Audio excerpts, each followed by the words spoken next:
What's up, everybody? This is Ryan Toby. You know me from Sister Act 2, Mr. Oh Happy Day, and the hit R&B group City High. I'm welcoming everybody to tune into the Michael Finkley Show on YouTube and also on the Greater Works Network on Roku TV. Don't forget to subscribe.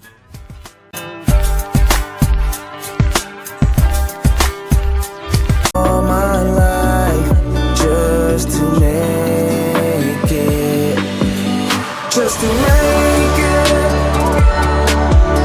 just to make it.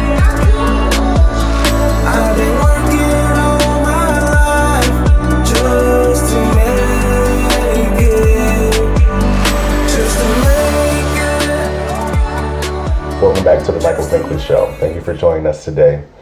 I was pondering the thought the other day of my experiences in life thus far and those persons who pay tribute to those experiences as well within my overall learning in life. I have lost a brother, I've lost a sister, grandparents, aunts, uncles, close friends, classmates, and the list continues. But what we learn from each of them is what we carry on within life, the memories, the experiences that we have with each of them. Our guest today has lost someone that was very close with him. His mother was actually one of the victims within the Emanuel 9 in Charleston, South Carolina. I am chatting with Chris Singleton. He tells his story of hurt, of pain, but also of joy and excitement. Ladies and gentlemen, it is Chris Singleton. Our next guest has been through an ordeal in his life, but he is striving to, again, show the world that love is stronger than hate. Thank you so much, Chris Singleton, for being with us. Thank you for having me, man. I appreciate it. Yes, sir. Definitely. Thank you for allowing us to talk with you for these few moments and share your story. So, Chris, what was life growing up in Goose Creek, South Carolina? What was that like for you? Yeah, man, it was awesome. It was, I guess I grew up in Goose Creek, but my house was in North Charleston, South Carolina. So, it was fun. I moved here in middle school, and so I got no complaints. Some of my best friends to this day I met when I was, going to Goose Creek High School. So it was great. Gotcha. And where did baseball kind of fit into this? Because we see that you've done some major accomplishments within this awesome sport. Was this something that you enjoyed, or was it something that when you first saw it, it's like, okay, but now I enjoy it? Yeah, I think for me, starting out was just I wanted to be in all sports. I wanted to be in every single sport that I could. And then as time progressed, I then said, you know what? I'm kind of good at baseball, right? And so I was okay at football. I was okay at basketball. And so baseball or basketball. And I had a better chance to play the next level in baseball. And then from there, I just wanted to continue to get better. Gotcha. And what has baseball done for you all these many years that you've been in this particular sport? Man, it's been phenomenal. So for me, number one, it was an outlet for me, right? It was therapeutic for me a lot of times going through what I've been through. But it also was a way for me to, grow as a man with the teammates that I had. And if I ever had something that I needed to bounce something off of somebody, my teammates were there for that. My coaches were there for that. And then it became a way to provide for my family, right, as a profession. And so I think I've had every single I've seen every single aspect of the game, from amateur playing at T-ball to playing professionally and getting paid to do so. Right. And because in 2017, you were drafted by the Chicago Cubs, and how was that experience for you? And it was great. It was awesome. So I played a couple years in the minor leagues for the Chicago Cubs. Great leadership there. They actually started going to a therapist for the first time when I was playing professional baseball. So they had so many different things for people like myself. Mm-hmm. Wow, amazing. But you gave all that up 2 years later. Why that decision? Yeah, I think for me, there comes a point in time where you think, what am I supposed to do with my life, right? Is it just playing baseball? And I knew that it wasn't just that. And so I started to speak about my mission of unity, of love after my mom was killed. And so I continued to do that. And then doors just started opening for me, speaking wise. And so when baseball kind of got a little shaky, they said, Chris, we don't really have a spot for you in the next level. We could keep you back at this certain level, or, you could do what you're really supposed to be doing, which is, sharing this message that you have. I said, you know what? I think that's the best fit for me and my family. And so that's kind of how things transitioned. And then I've been doing what I'm supposed to be doing for the last 3 years now, full time. Gotcha. So let's talk about that ordeal. Let's go back to June 17th, 2015. How did the day start for you? And the day started just like in any other day for me, right? I'm 18. I'm a baseball player. So I knew I had a game that night. I actually worked as a camp counselor. And so I was at my summer camp that I was working at, and then had a baseball game. And then after that, my baseball game is when everything went down for me and my family. Mm-hmm. Gotcha. And at what point in the day did you actually hear the news of your mom?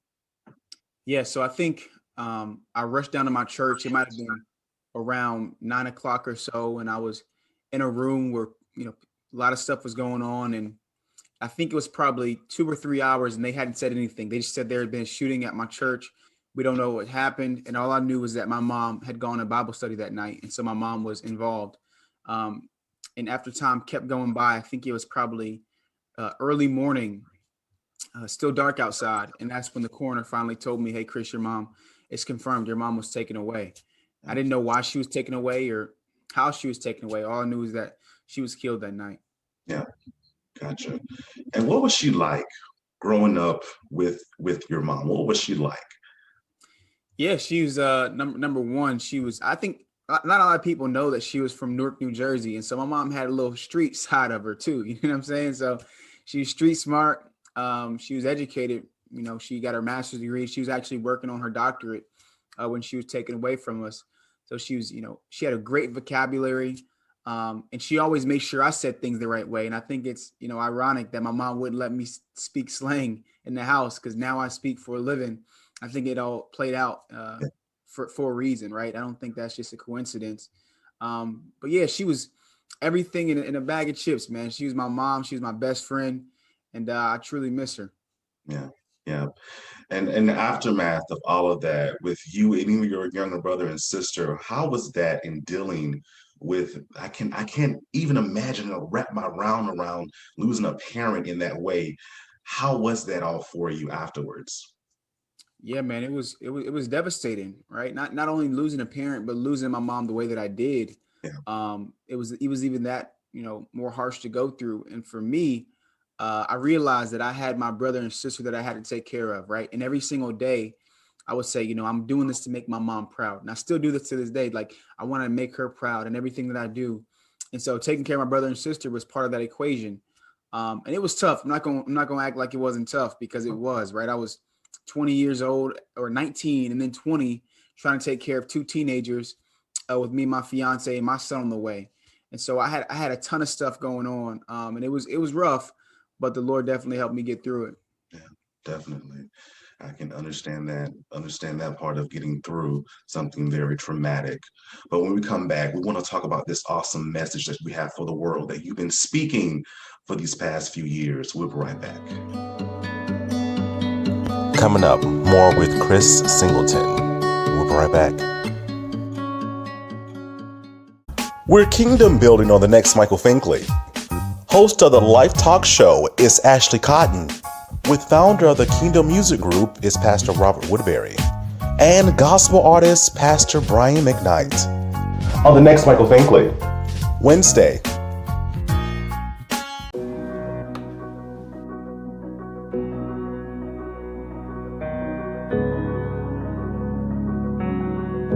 She is flexible, and she is a multitasker. She is a wife, a mom. She is city councilwoman.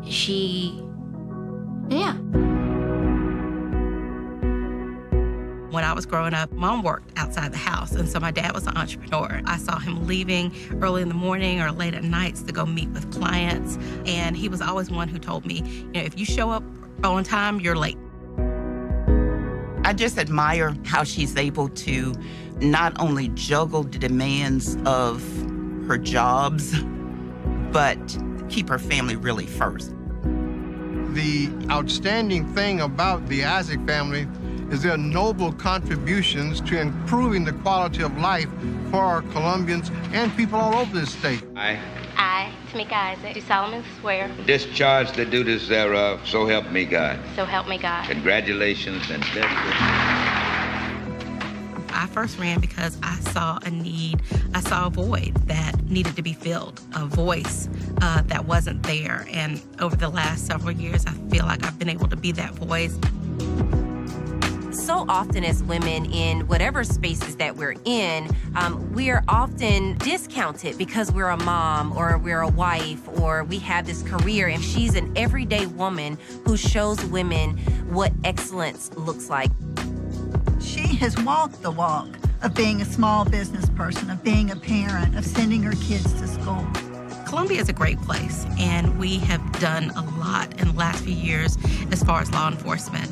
But law enforcement can't do everything, nor should it do everything. We have to really expand upon the tools, technology, and community policing, investing in our communities so that law enforcement is a partner with our communities.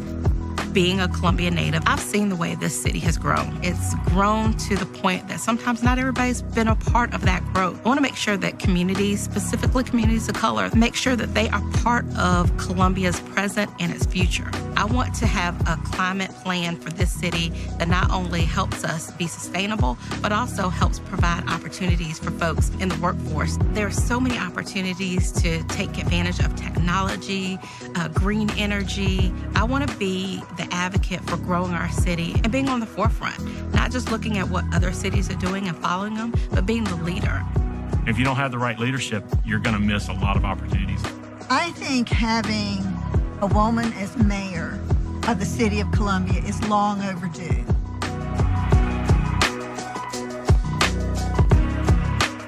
I'm Tamika Isaac Devine, and I'm running for mayor of the city of Columbia.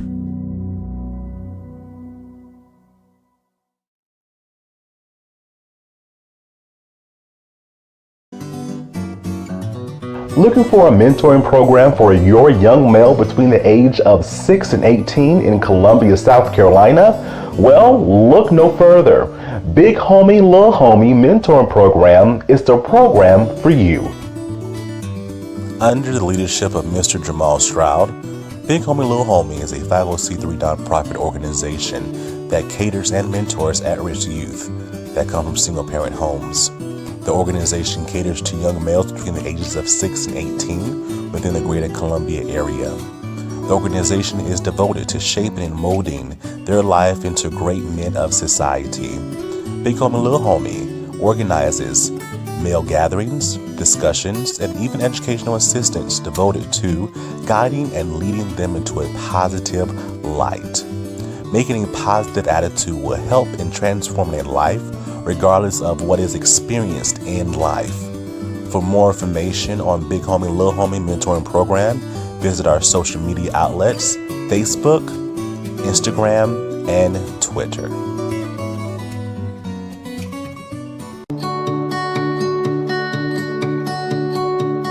Welcome back to the Michael Finkley Show. We're still chatting with Chris Singleton as he tells his amazing story of triumph and getting through something that most persons have trouble with. And he has an awesome message that he is relaying to the world as a speaker. Love is stronger than hate. Where did this come from? Yeah, man, this was honestly just placed on me. I said this at a press conference the night after my mom, actually not even 24 hours after my mom was killed. We had a press conference and, I was just speaking, didn't know what I was supposed to be saying or what I needed to say, but it was just flowing. And I you know how people say the Holy Spirit just flowing through you at the time. And, I thought it was my mom speaking through me because I didn't know, but I realized now that God was using me when I said the words, love is stronger than hate. So if we just love the way my mom would, hate won't be anywhere close to where love is. And so those words just resonated with so many people. I woke up the next day, had like 17,000 more followers on social media because they heard those words. And then for me now, what that means is, when we're faced with adversity, when we're faced with things that are tough in our life, whether it's racism, whether it's, sexism, whatever it may be, I'm still going to love people. I'm not going to let somebody else's hatred turn me into a bad person. Right. And so by me serving and loving people, I've seen so many things change, as far as some people saying they used to be racist and they're not anymore, just because they could see a young 18-year-old black man forgive the person that murdered his mom because she was black. Right. And I see things like that happen. And I know that God placed it on my heart, because there's no way it could have been just me. Gotcha. And a lot of people, I know they've called you, courageous, and not just because a lot of persons probably in your shoes will probably try to seek some type of revenge, but you are allowing love to blossom in an area, which is fantastic. So now, as we know, we have to continue to live. So you're married now, you have a son. Talk about this newfound life of Chris. Yeah, man, it's amazing. So, been married for 2 years, been with my wife since high school, right? High school sweethearts, puppy love. Like we've been going together for a while. My son is 3. His name's Chris Jr. CJ, coolest thing in the world. And I feel like once you have a young one, like there's no way you can't work hard and you don't want to be successful, right? Because looking at my son, I want to provide things that I didn't have, that I think he should have, and just be a great dad. And speaking has allowed me to financially bless my family, my little brother and my sister. So I just want to continue to do what I do. I think people ask me all the time, like, what's your next step, right? And I'm just trying to be faithful with what I've been given and the opportunities that I have right now, and make the most of them. Gotcha. And then you've added another title to your belt. You're an author with your book, Different, a story about loving your neighbor. Tell us about this. Yeah, man, this book was a passion project. It was a gift to my mom, right? And so I speak to companies, I'll speak to schools, colleges. I've actually got 18 engagements in this month that we're in right now. And so I do all this, but I didn't know how to share that message with little kids, right? How do I talk about racism, talk about unity with elementary school students? I don't want to talk about my mom being killed because she's black. I don't want to take away their innocence. Like, how do I do it? And that's when we came up with the idea of a children's book. And so, long story short, I didn't know what I was doing with it, right? I think most people don't know what they're doing when they first start. But I got with my editor out in California by the name of David Miles. He was phenomenal, helped me through the process. And I said, you know what? If it falls flat, it's a gift to my mom. If it does well, that means, God wanted to do well. So I think we're at like 16,000 copies sold thus far in about a year, or not even a year yet. And it's taken off. The Obama Foundation got it and shared it. Different celebrities got it and shared it. And that definitely helped, push the outreach for it. And so I'm definitely grateful for what it's done. Do we hear another book on the horizon soon? There is. I'm glad you asked. So we actually just launched our pre-orders for my book called Your Life Matters. And so this book is really signaled towards young Black kids, little Black boys and little Black girls. After seeing all the trauma that, we've gone through over the last year or so, right? I think it's important for us to let our kids that look like myself know that they matter, right? Yeah. And so we have different Black heroes throughout the book: Jackie Robinson, Oprah, Barack Obama. We have Bethune-Cookman, like so many people that just have done great things that are African American. And we basically say, hey, if they can do it, they're cheering them on in this book, like you can do it too, right? And so that's it's actually releasing March 9th, 2021. And so we just opened up pre-orders for the first 300 to order it, get a signed copy. And we actually already have 500 people that have ordered it thus far. So it's doing well. And I just want to continue to spread that message and teach Black history. It's not just for Black kids, right? I think every kid needs to know about Black history. So this is a great resource for them. Because Black history is American history. No doubt. 365. all year long. And so, Chris, how can they purchase these awesome books, and how can they also find you on social media? Yeah, well, thank you for that. People can look up the book, just say Chris Singleton book in Google, and you'll see both of them, Your Life Matters, and you'll see a story about loving your neighbor. People can go to my website, chrissingleton.com, where they can see how to, book me to speak or come to their church or whatever it may be. chrissingleton.com is a one-stop shop. And then all of my social medias, they should be verified, and it's @Singleton_2 for all my socials. Gotcha. And Chris, when living this life of turmoil, love, hate, good, bad, that we go through on a daily basis, what do you want your dash to mean when you are at rest? That's a good question. Well, number one, I hope I leave a legacy for my offspring, right? My son, hopefully my daughter one day, Lord willing. But I want them to know that, their father gave everything he could while he was still living. I want people to say that Chris was selfless. Not only did he receive, but he also gave freely. And more than anything, I want people to remember my mom and dad through my life. Didn't get to see 50 years old. They didn't. And so hopefully, Lord willing, I can see 50. And when I do, I want to make sure in my 50 years, I'm not only leaving a legacy for me, but for my father and my mother. And then my kids will take that on next. All right. You heard it here. You heard it here. And all of this information is in the description below as well. Chris, we thank you so much for being the person you are in this present day, because we need more like you. Thank you so much for telling your story. Thank you, Brett. I'm just not college material. I am tired of school. I'm just not sure what I want to do after graduation. Sound familiar?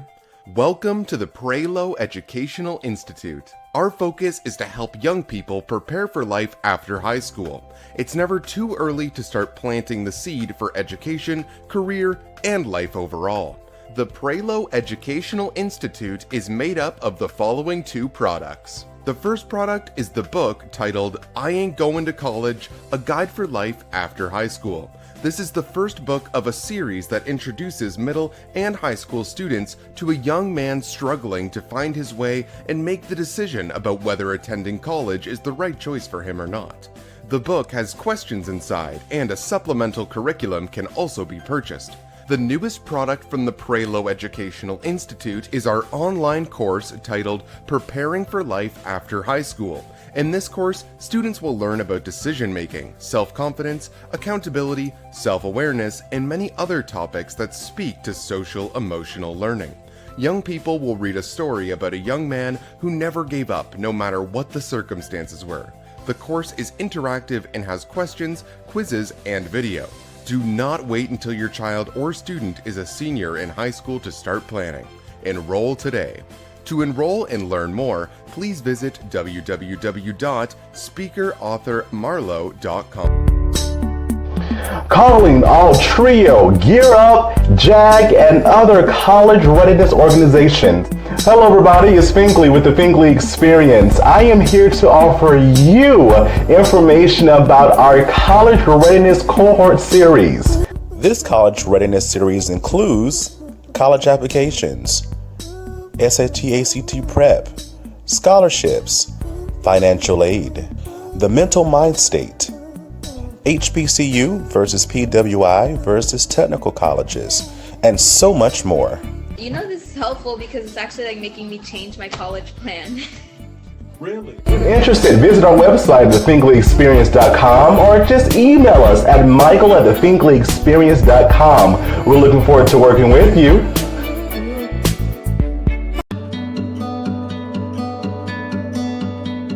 Everybody, welcome back to the Michael Finkley Show. So you know what today is? It's Motivational Monday with my dear brother, my dear friend, Timothy Clifton. Take it away, Tim.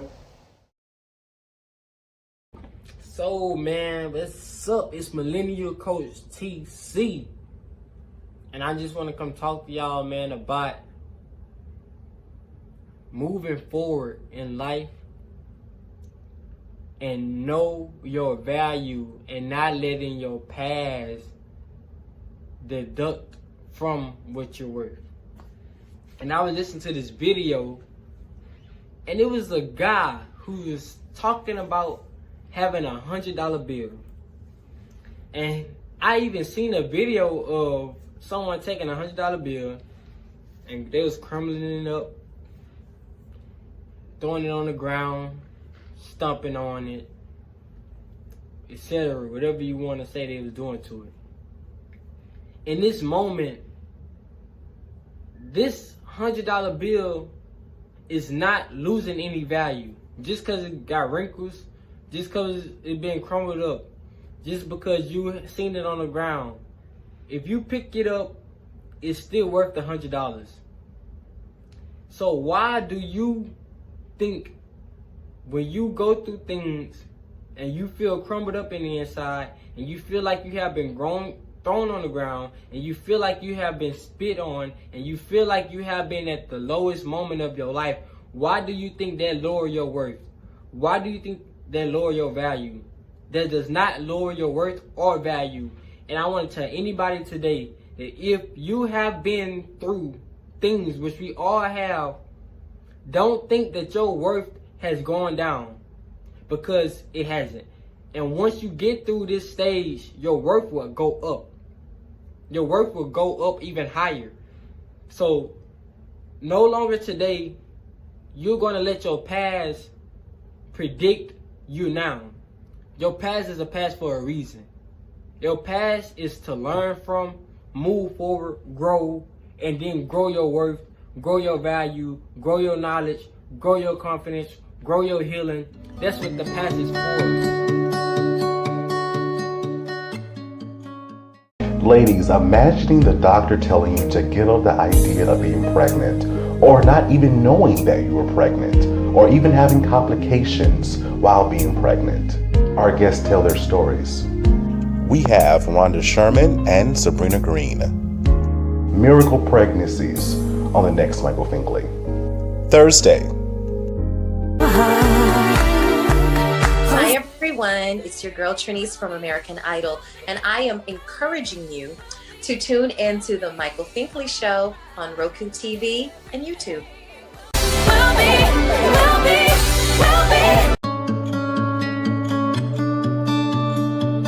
Everybody, welcome back. I do hope that you learned something from today. And life is too short, right? It is too precious. Let's live in our now and enjoy it. Even the Bible states not to worry about tomorrow. Chris, I thank you for telling your story in your own words, an incredible story in that. And we wish you and your family much, much, much happiness, endeavors within your endeavors in life. And I know that you will always remember your mother and all that she meant to you. Thank you for sharing with us. On the next Michael Finkley, on Wednesday, we'll be chatting with persons that are in the business of kingdom building. We have Ashley Cotton of the Life Talk Show, and then we also have founder of the Kingdom Music Group, Pastor Robert Woodbury, and one of his artists as well, Pastor Brian McKnight. It's a show you don't want to miss. If you haven't already, please subscribe to our YouTube channel, The Michael Finkley Show. Ring that bell for notification. We'll send you an email saying, hey, new content's uploaded. Please listen to us on Spotify and also on Apple Podcasts. And please, for up-to-date information, visit our website at michaelfinkleyshow.com. Thank you so much for watching. And guess what? We're going to see you on Wednesday. Have a good one.